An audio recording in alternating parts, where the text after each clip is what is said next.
Hello, good morning students. I hope all of you stay home and stay safe. इस महामारी काल में आपकी ऑनलाइन पढ़ाई फिर से शुरू हो रही है। आज आपको हम पार्ट 3 अफवाह पढ़ाएंगे। अब आता है क्वेश्चन कि अफवाह क्या है। अफवाह एक शब्द एक क्षेत्र के नदी तंत्र की व्याख्या करता है, या सरल भाषा में आप कह सकते हैं कि जल का नदियों, नालों एवं जलधाराओं के रूप में बहना अफवाह कहलाता है। अर्थात जो नदियों, नालों और जलधाराओं के रूप में पानी एक प्रवाह के रूप में बहता है, वह प्रवाह ही अफवाह कहलाया जाता है। दूसरा टॉपिक इसी में आता है आपका द्रोणी। कोई नदी अपनी सहायक नदियों सहित जिस क्षेत्र का जल लेकर आगे बढ़ती है, वह उसका प्रवाह क्षेत्र कहलाता है। नदी द्रोणी या अफवाह द्रोणी कहते हैं।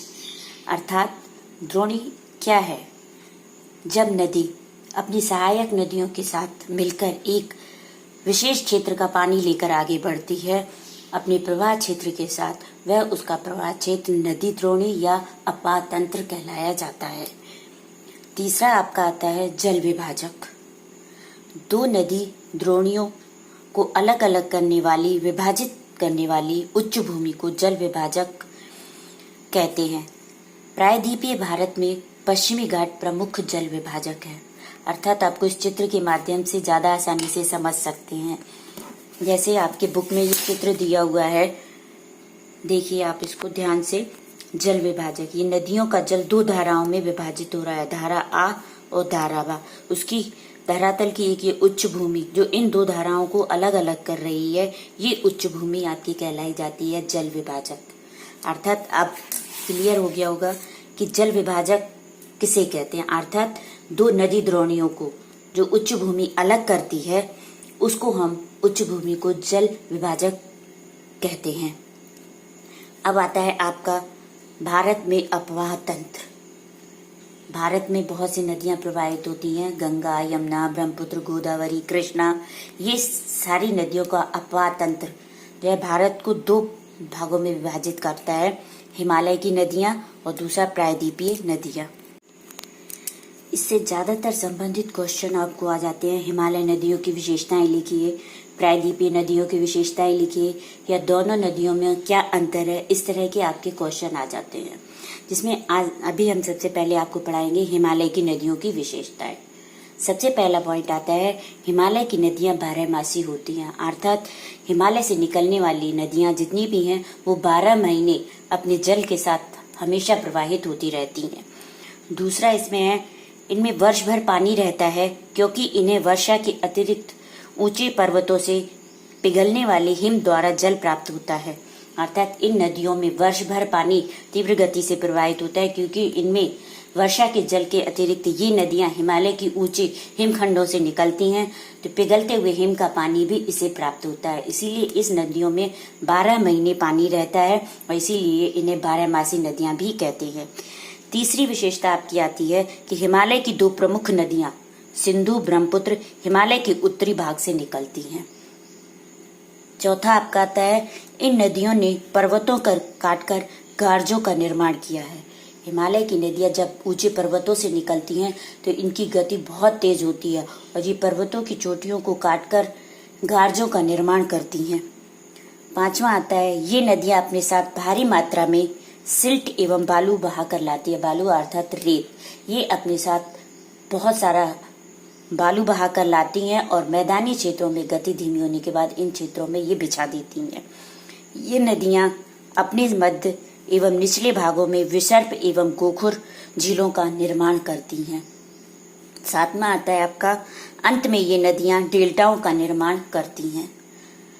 आपको इस चित्र के माध्यम से ज्यादा अच्छा समझ में आएगा कि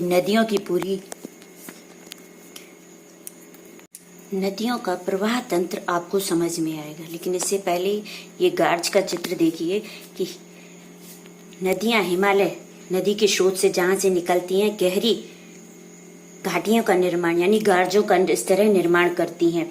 ये ऊपर से जब गिरती हैं तो ये काफी तीव्र गति से होती हैं और चट्टानों को काटते हुए एक घाटी का निर्माण करती हैं, जिसे हम गार्ज कहते हैं। तो नदी का स्रोत जब नदियां अपने स्थान से निकलती हैं तो इनका प्रवाह बहुत तेज होता है ऊपरी भाग में पर्वतीय क्षेत्रों में, और ये पर्वतीय चट्टानों को काटते हुए गहरी घाटियों और गार्जों का निर्माण करती हैं। जब ये यहाँ से नीचे मध्य भाग में पहुंचती हैं तो इनकी गति थोड़ी धीमी हो जाती है और ये विसर्प, एक सांप की तरह धारा का रूप धारण कर लेती हैं, जिन्हें हम विसर्प कहते हैं।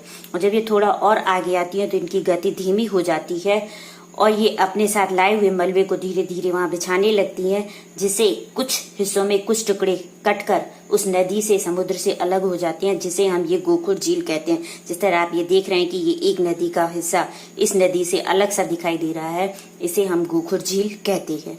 और जब इन क्षेत्रों से आगे बढ़ते हुए ये निचले क्षेत्रों में पहुंचती है, यानी समुद्र के तटीय क्षेत्रों पर पहुंचती हैं, तो ये इनकी धीमी, अत्यंत धीमी हो जाती है और ये अपने मलबे, लाए हुए मलबे को जहां तहां बिछाने लगती हैं, जिससे ये नदी धाराएं कई शाखाओं में विभाजित हो जाती हैं और त्रिभुज के आकार का रूप ले लेती हैं, जिसे हम डेल्टा कहते हैं। जैसे आप चित्र में देख रहे हैं कि ये कई धाराओं में विभाजित हो जा रही है समुद्र में मिलते समय, इसे हम डेल्टा कहते हैं। इस तरह नदियां ऊपरी क्षेत्र से निकलकर समुद्र में मिलते समय विभिन्न प्रकार की आकृतियों का निर्माण करती हैं।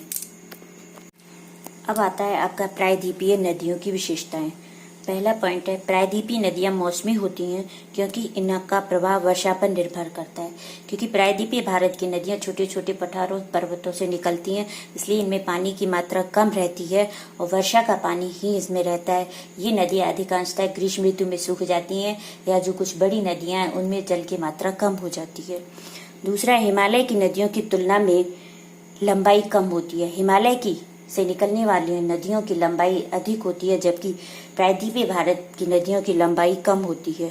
ये पश्चिम की तरफ से बहती हैं। चौथा पॉइंट है, प्रायद्वीपीय भारत की अधिकतर नदियां पश्चिमी घाट से निकलती हैं तथा बंगाल की खाड़ी की तरफ बहती हैं।